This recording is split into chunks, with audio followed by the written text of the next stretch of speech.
বর্তমানে ভাইরাল হওয়াটা মানুষের মনে হয় অভ্যাসে পরিণত হয়ে গেছে। যে যত বেশি নিচে নামতে পারবে, যে যত বেশি খুলে দেখাতে পারবে সেই ভাইরাল। মানুষ এখন আলোচনা আছে, সমালোচনায় থাকতে পছন্দ করে। আমি বুঝি না ভাইরালের মধ্যে কি আছে? এই যে তারা একেকবার একেকজন একেক ধরনের মানে নিচে নামতেছে, খুলে দেখাইতেছে, এগুলা করে ভাইরাল হইতেছে। এই ভাইরাল হলে মানে কি হবে এটাই বুঝতে পারতেছি না। যাই হোক, আপনারা তো বাংলাদেশের সানাইকে চিনেন। তো সানাই তো সার্জারি করছে, এটা আপনারা জানেন। তো কি সার্জারি করছে ওটা আপনারা ভালো জানেন, আমি আর বলতে হবে না। তো আপনারা একটা জিনিস মানে চিন্তা করেন, মানুষ সৃষ্টির শ্রেষ্ঠ জীব। মানুষকে আল্লাহ তাআলা সৃষ্টির শ্রেষ্ঠ জীব হিসাবে বানাইছে।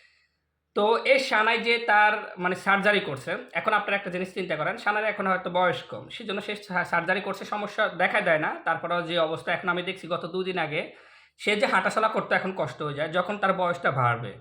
আপনারা একটা বার চিন্তা করেন, সে যে সার্জারি করছে যদি তার বয়সটা বাড়ে, তাহলে তার কি অবস্থা হবে?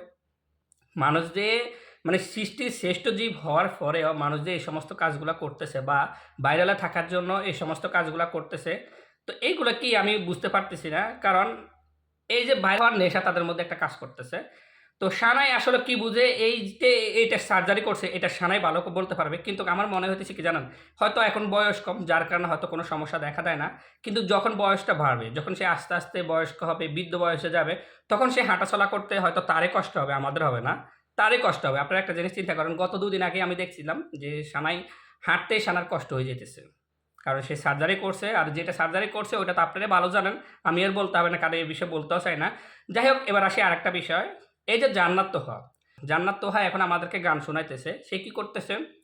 একবার আমাদেরকে কি করছে? একবার ওই মানে কাপল ব্লগের নামে তারা একবার আমাদের চোখের পর্দা অদল-বদল করে দিছে। এখন আবার গানের কথা বলে আমাদের কানের পর্দা অদল-বদল করার জন্য জান্নাত তোহা এখন গান গাইতেছে। "সোনা বন্ধু তুই আমারে বোতা দাদি কাইট্টা লা।" আচ্ছা যাই হোক, সে গান গাইতেছে, ভালো কথা। তো ভালো কথা বোন, মানুষের যে তোরা যে গান গাস, মানুষের যে তোদেরকে মানে এই সমস্ত কিছু কথা বলে কমেন্ট করে, কমেন্ট গুলো একটু পড়িস। কারণ শুধু নিজে চিন্তা করিস না, ভালো হওয়ার জন্য যে মানুষ কতটা কি করতেছে। এই জান্নাত তোহা, আর নাজিম তানিশা বা এখন শাহনাই বা প্রিন্স মামুন, আরো কিছু, কিছু ব্যক্তি আছে যারা বাইরে হওয়ার জন্য কত কিছু করতেছে। আমি বুঝতে পারতেছি না। তো আমি এটাই বুঝতে পারতেছি না, এই জান্নাত তোহা তারা এখন এই গান তৈরি করার মানেটা কি? তারা কাপল ব্লগ করতে, করতে তারা এখন গান গাইতেছে। তাদের এই বেড়ার কণ্ঠে গান শুনে আমরা নিজেরাই চিন্তিত। আমরা নিজেরাই হতাশ হয়ে গেছি। তারা যে গানগুলো আমাদেরকে শোনাইতেছে, এই গানগুলো শুনে আমরা নিজেরাই হতাশ হয়ে গেছি। কারণ এরকম কণ্ঠে আমরা গান শুনতে চাই না। কিছুদিন হিরো আলম মানে এই সমস্ত আজে-বাজে কাজকর্ম করছিল।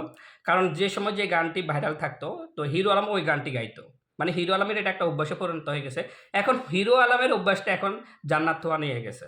হিরো আলম একটু মনে হয় এখন চুপ আছে। যার কারণে হিরো আলম যেহেতু চুপ হয়ে গেছে, এখন জান্নাত তোহা তো হিরো আলম যেহেতু বাংলাদেশের মানুষকে একটু মুক্তি দিছে, এখন জান্নাত তোহার মানে এখন চেষ্টা করতেছে বাংলাদেশের মানুষকে আবারও ওই আগের দিন ফিরিয়ে দেওয়ার জন্য। যেহেতু হিরো আলম একবার গান গেয়ে আমাদেরকে মানে সমস্যার মধ্যে ফেলছে। এখন জান্নাত তোহা চাইতেছে আমরা যেন মুক্তি না পাই, তার জন্য এখন জান্নাত তোহা এই সমস্ত আজে-বাজে গান বলে আমাদেরকে মানসিক সমস্যায় রাখতেছে। দেখেন একটা জিনিস চিন্তা করেন, আমাদের কানের পর্দা অদল-বদল হয়ে যাইতেছে।